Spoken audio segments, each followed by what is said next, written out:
എടി നിന്റെ വീട്ടിൽ നിന്നേ പപ്പയും മമ്മിയും അളിയനും പിള്ളേരൊക്കെ ഉണ്ട്. അവർക്ക് കഴിക്കാൻ എന്തെങ്കിലും ഉണ്ടോ അവിടെ? ചേട്ടായുടെ വീട്ടിൽ നിന്ന് ആരെങ്കിലും വന്നു കഴിഞ്ഞാൽ അത് ഉണ്ടാക്കുക ഇത് ഉണ്ടാക്കുന്ന പറഞ്ഞാൽ എനിക്ക് പണി തരും. ഇന്ന് ചേട്ടായിക്ക് നല്ലൊരു പണി കൊടുത്തിട്ട കാര്യമുള്ളൂ. അതെ, നമുക്ക് കുറച്ച് മട്ടൻ ബിരിയാണി മേടിച്ചാലോ? മട്ടൻ ബിരിയാണി മേടിച്ചാൽ കഷ്ണം കുറവായിരിക്കില്ലേ? അതിന്റെ കൂടെ വല്ല ചിക്കൻ 65 അതുപോലെ ബീഫോ അങ്ങനെ എന്തെങ്കിലും മേടിക്കണോ? ദൈവമേ, പണി ചോദിച്ചു മേടിക്കുകയാണല്ലോ.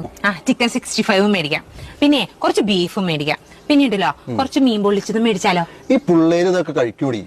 പിള്ളേര് ബിരിയാണി ഇതൊന്നും കഴിക്കില്ല. നമുക്ക് പിള്ളേർക്ക് ചിക്കൻ നൂഡിൽസ് മേടിക്കാം. ചിക്കൻ നൂഡിൽസ് മേടിക്കാം. പിന്നെ പിള്ളേർക്ക് ഐസ്ക്രീം ഭയങ്കര ഇഷ്ടമായിരിക്കില്ല, അത് മേടിക്കണ്ടേ? ഐസ്ക്രീം ഭയങ്കര ഇഷ്ടം, എനിക്ക് ഭയങ്കര ഇഷ്ടം. മേടിച്ചോ. ഇത്രയും പോരേടി. അളിയാ കേട്ടില്ലേ? ഈ പറഞ്ഞതൊക്കെ വരുമ്പോ മേടിച്ചോണ്ട് വരാട്ടോ. ഏതളിയൻ? നിന്റെ ആങ്ങള, അതായത് എന്റെ അളിയൻ. അവൻ വീട്ടിൽ നിന്ന് ഇറങ്ങാൻ നേരത്ത് പറഞ്ഞു, അളിയൻ കടയിലൊന്നും പോയി ബുദ്ധിമുട്ടണ്ട, എന്നാ വേണ്ടെന്ന് വെച്ചാൽ ഞാൻ മേടിച്ചോണ്ട് വരാന്ന് പറഞ്ഞു. ഞാൻ ആയിക്കോട്ടെ എന്നും പറഞ്ഞു. ഇനി എന്തെങ്കിലും വേണോ? വേണമെങ്കിൽ ഇപ്പൊ വിളിച്ചു പറയാം.